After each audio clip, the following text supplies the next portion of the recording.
त्याच्यानंतर शतक महोत्सवाच्याकडे वाटचाल करणार आहोत। या सर्व धर्मांच्या काळात आपण सर्वजण आम्हाला अपूर्व सहकार्य करावं आणि हा सहकार्य करावं अशी प्रार्थना आहे। कारण तुम्हा लोकांच्या सगळ्या विश्वासावरच आम्ही हा सगळा रचना करतो आणि 2-3 महिने आम्ही परिश्रम घेत असतो। आजच्या कार्यक्रमाचे प्रमुख अतिथी मी राजेंद्रभाई शहानाची प्रार्थना करतो की आम्हा लोकांना तुमचे आशीर्वाद आहेतच, पण प्रकटपणे आम्हाला एकदा आशीर्वाद द्यावे आणि ह्या उपक्रमास पुन्हा एकदा सदिच्छा द्यावे।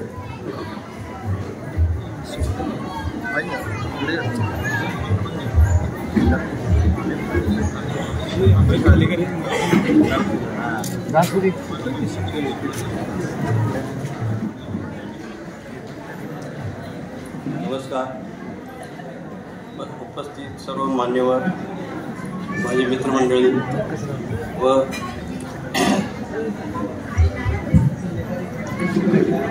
रसिको सर्वांचे मनपूर्वक स्वागत करतो। मिरजेतील अंबाबाई संगीत महोत्सव ही गेली 71 वर्षाची परंपरा आहे।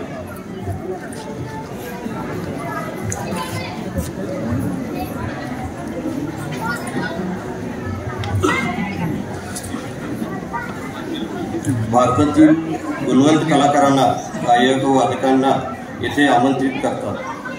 ही तर संगीत प्रेमींसाठी व मिरज वासियांसाठी संगीताची मेजवानीच आहे।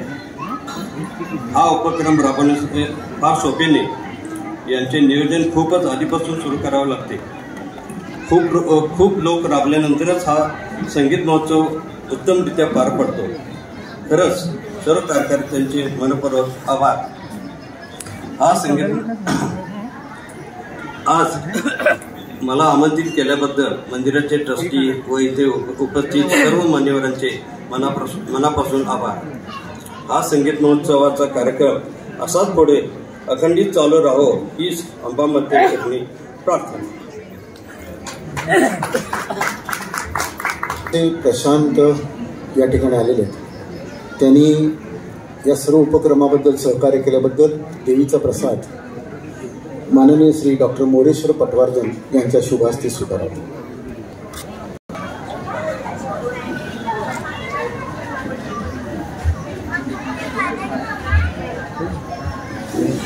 त्यांनी व्यक्त केला ते डॉक्टर मोरेश्वर पटवर्धन।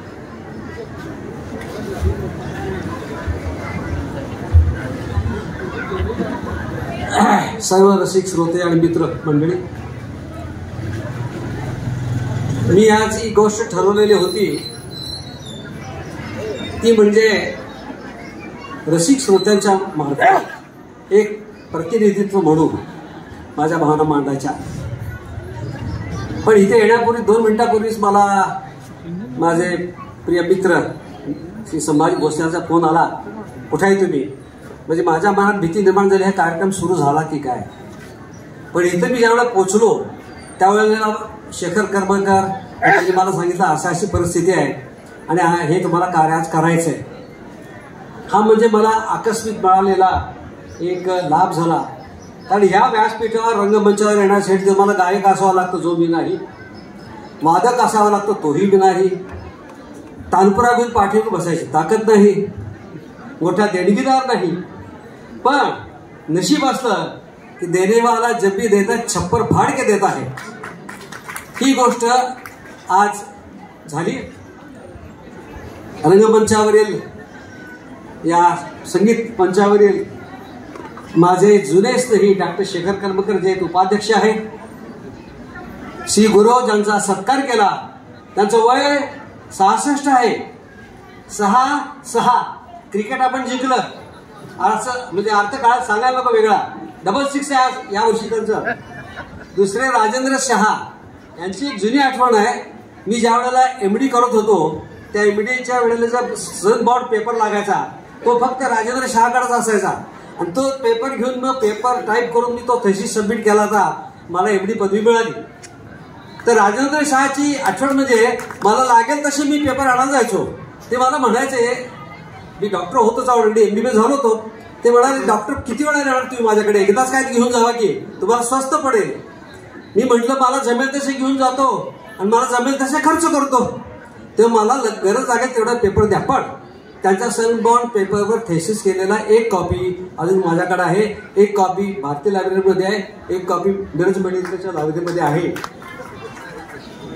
बाळासाहेब मिरजकरांच्या विषयी मी शेवटी बोलणारच आहे. मी जे बोलणार होतो आज, त्यावेळेला मला सहज 2 जुनी गाणी आठवली.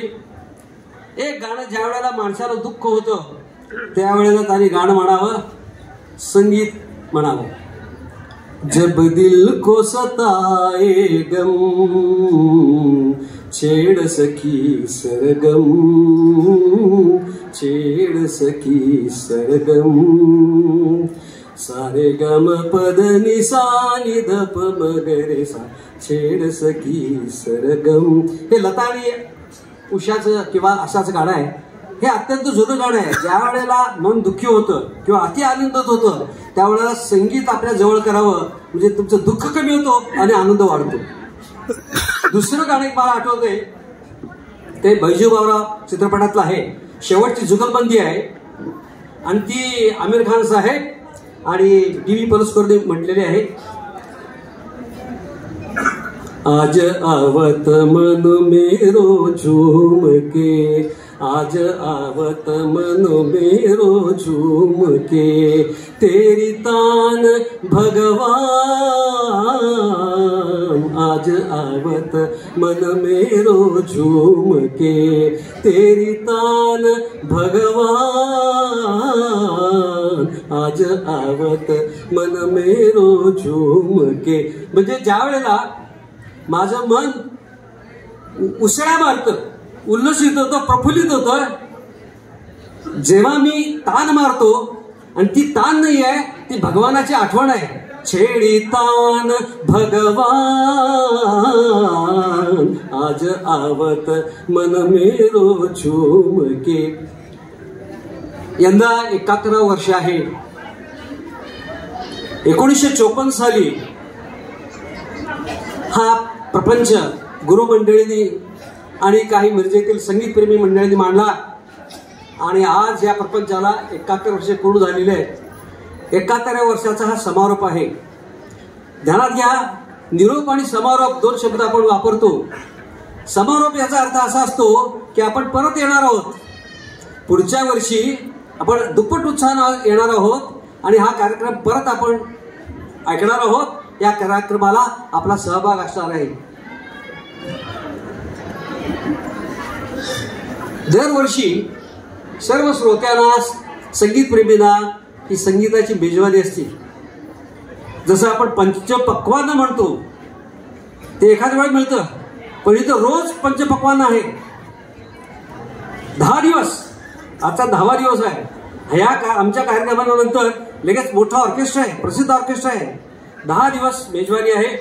शास्त्रीय, उपशास्त्रीय, भावगीत, भक्तिगीत अशा सर्व प्रकारची पक्वान्ने आपल्याला मिळतात. सुराला महत्व आहेच, पण तितकेच तालाला सुद्धा महत्व आहे. त्यामुळे सूर ताल आपल्याला एकत्र दिसत आहेत. तबल्याचं आणि हार्मोनियमचं मी पूजन केलं. काय दिसत नाही ते तानपुरा, त्याविषयी मी नंतर बोलेन, 1 मिनिट. त्याचप्रमाणे वाद्य संस्कृती जी आहे त्या वाद्य संस्कृतीला सुद्धा या नवरात्र मंडळ उत्सवाने मान्यता दिलेली आहे. त्याच्यामध्ये सातारा आहे, संतूर, सुंदरी, सनई, बासरी, जलतरंग, व्हायोलिन इत्यादी वाद्यांना सुद्धा या मंडळाने प्रतिष्ठा मिळवून दिलेली आहे. आणि अत्यंत महत्वाचं काम केलं म्हणजे हा समोर जो समुदाय आहे की मी सुद्धा आपल्यापैकीच आहे, तानसेन तयार केले. तानसेन कमी असतात, तानसेन जर असतील तर तानसेनला महत्व आहे, आणि तानसेन जर निर्माण होतील तर कानसेन आपोआप होतात.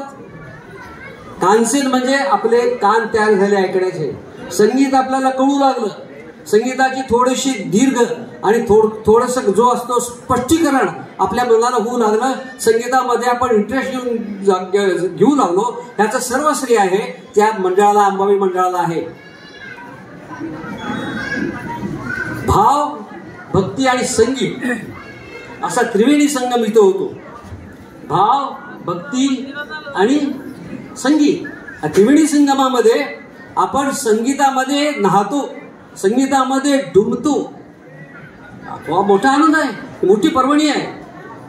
आणि हा सर्व आनंद देणारे संगीत महोत्सव मंडळ अध्यक्ष मधुभाऊ पाटील अनेक वर्ष आहेत, उपाध्यक्ष डॉक्टर शेखर करमकर हे अनेक वर्ष आहेत, सर्व संचालक मंडळ. या संचालक मंडळापैकी मी काहींचा विशेष उल्लेख करतो मुद्दा. विशेष करून विनायक गुरव जे चिट्टीस आहेत. सेक्रेटरीचं काम अवघड आहे, त्याला संपूर्ण संयोजन करावं लागतं, सगळ्या लोकांना गोळा करावं लागतं आणि एक प्रकारचं ते नियोजन प्रमुख असतात. आणि दुसरी व्यक्ती म्हणजे श्री संभाजी भोसले, खजिनदार आहेत. हा शब्द ऐकला काय कधी? खजिनदार, ट्रेझरर. जिसके पास है खजाना उसका अच्छा ही जीना, जिसको अच्छा जीना है उसको चाहिए खजाना. तर हा खजिना दिवसेंदिवस वाढवत चाललेत संभाजी भोसले. आणि कुठल्याही प्रकारे अगदी काय म्हणूया अत्यंत विनयाने मिळून मिसळून नवीन मैत्र करून आणि काटेकोरपणे त्याचा हिशोब ठेवून ताळाबंद बॅलन्स शीट दरवर्षी ऑडिटरकडून घेतात, तयार करून अत्यंत विश्वसनीय असे आपल्याला खजिनदार मिळाले. त्याचं विशेष कौतुक करायला पाहिजे. थोडं थोड्यामध्ये टाळ्या वाजवलं तर बरोबर. आणि लास्ट बट नॉट लिस्ट, शेवटी परंतु अत्यंत महत्वाचं ते म्हणजे तानपुऱ्याची निर्मिती करणारे श्री बाळासाहेब. या इकडं. तानपुरा जुळवून देणारे गायकाला तानपुरा जुळवून देतात. एका मिनिटात बरोबर 4 तारा 5 तारा काय असतील ते जुळवून देतात. आणि त्यांनी तंबोऱ्यावर हात लावला की पुढचे गायक सुद्धा अस्वस्थ होतात. चला तानपुरा व्यवस्थित लागलेला आहे. त्यानंतर या इथे जे कलाकार येतात तुम्ही पाहिलं का? प्रत्येक कलाकार येतो आणि ज्या वेळेला कृतज्ञता व्यक्त करतो त्यावेळेला बाळासाहेबांचं नाव घेतोच.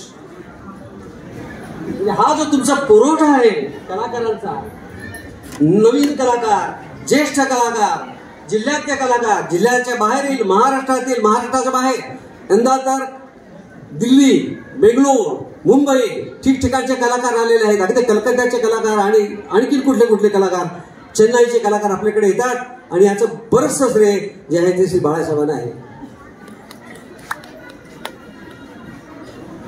तर बाळासाहेब, तुम्ही एकदा माझी तुमच्या मुद्दाम एक शेवटी तानपुरा बोलतो.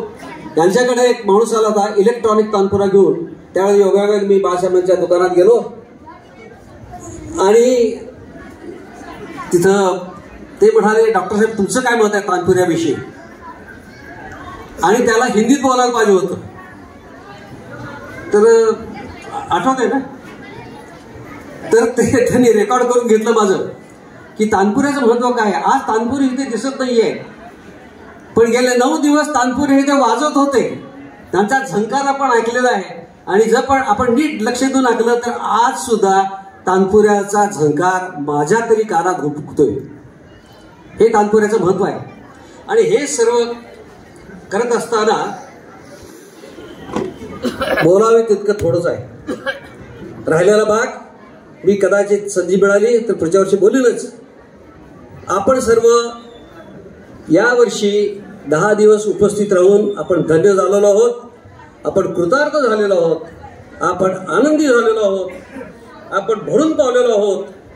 आणि आपल्याला जर असं वाटत असेल, आपण माझ्या मताशी जर सहमत असाल तर सर्व मिळून आपण उभं राहून या संचालक मंडळाला टाळ्या वाजवून त्यांचं आपण अभिनंदन करूया. सर्वांना विनंती करतो की स्टँडिंग ओवेशन.